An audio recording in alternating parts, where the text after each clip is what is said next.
Почитувани, безидејноста, неспособноста и арогантноста на власта сега излегува на површина.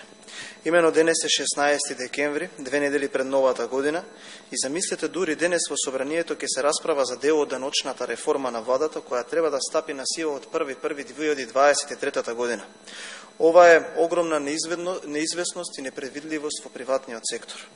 Владењето на СДСМ и ДУИ во делот на даночната политика во текот на целиот мандат е проследено со неизвестност. Во текот на 2018 година прогресивното одоночување го воведе министерот Драган Девдовски. Потоа, очигледно поради лошата реформа, беше разрешен и на негово место беше донесена Нина Ангеловска, која во текот на првата година од тогашната реформа го одложи прогресивното одоночување до 2023 година. Повторно неизвестност. Владата и новиот министер за финансии Фатмир Бесими со месеци ја држаа јавноста во неизвестност околу повторното стапување во сила на прогресивното одоночување. И овој пат неизвестност и несигурност. ВМРО ДПМН и Коалицијата за обнова на Македонија уште на 11 ноември 2022 година поднесе и законско решение со кое бараме одложување на прогресивното одоночување, но пратениците од мнозинството го одбија. До претедна недела ни колегите од мнозинството не знаеа што содржи даночната реформа и без да се впуштат во дебата ги одбиваа предлозите на ВМРО ДПМН и Коалицијата. Почитувани, ВМРО ДПМН како политичка партија и ние како пратеници сме против концептот на прогресивното одоночување и сметаме дека во моментов во Македонија е потребно и понатаму да се променува концептот на рамен данок со постепено намалување до 8%. Единствената позитивна вест е дека конечно СДСМ призна и се откажа од нејзините даночни авантури и конечно прифати дека рамниот данок воведен од ВМРО ДПМН е стабилен, развоен и предвидив даночен концепт, поволен и за стопанството и за граѓаните.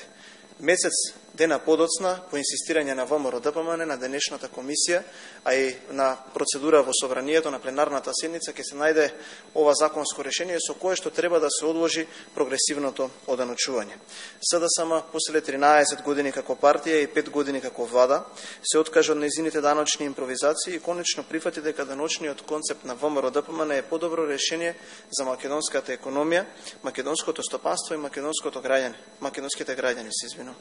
Колку економските политики на СДСМ се кредибилни, говори токму нивната така наречена реформа Правечен закон, којто колку се сеќавате беше една од главните ветувања во 2016 и 2020 година. Така наречената даночна реформа од која токму денес тие се откажуваат беше дел од сите нивни предизборни програми во изминатите 14 години. Тоа зборува за нивната конзистентност и концепт во областа на даночната политика.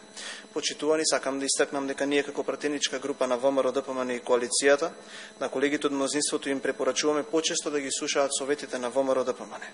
Кога ВМРО ДПМН ја предводеше власта, која беше дел од владата, ние бевме една од најбрзо растечките економии во регионот, додека СДСМ на власт од аспект на економијата ние константно доживуваме порази.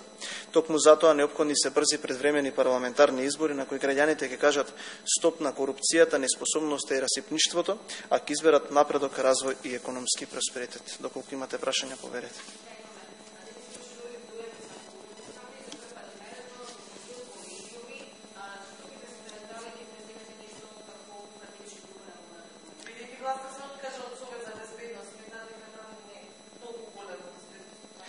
Сметам во Република Македонија владее скоро 3-месечен терор и страф на граѓаните, на родителите да си ги пуштат своите дечиња во основно училиште или во средно училиште. Гледаме дека почнуваат и институции да бидат напаѓани од овие дојави, медиуми, трговски центри и се е тоа заради тоа што овие од власта наместо 3 месеци да најдат начин како да го надменат овој проблем и да го решат, се фокусираат на сосема други нешта. И го гледаме премиерот каде што кажува дека скоро е невозможно да се открие сторителство, што дополнително ги мотивира овие сторители и да продолжат да ги праќаат мејловите. Тука со мене имаме едно барање кое што е поднесено до претседателот на собранието Талат Џафери во текот на вчерашниот ден од група пратеници, но и од членови на Комисијата за одбрана и безбедност, каде што бараме да биде ставена на дневен ред информација за да видиме докаде е истрагата и што Министерството за внатрешни работи превзело за решавање на овој проблем. И тука изричито во оваа информација е побарано на истиот тој собир, на истиот тој состанок, на истата таа седница да присуствува неопходно и министерот за внатрешни работи Оливер Спасовски, па заедно и пред пратениците и пред јавноста да ги известиме што ние превземаме за овој 3-месечен терор и оваа 3-месечна хистерија да престане и граѓаните конечно да се почувствуваат побезбедно во сопствената држава.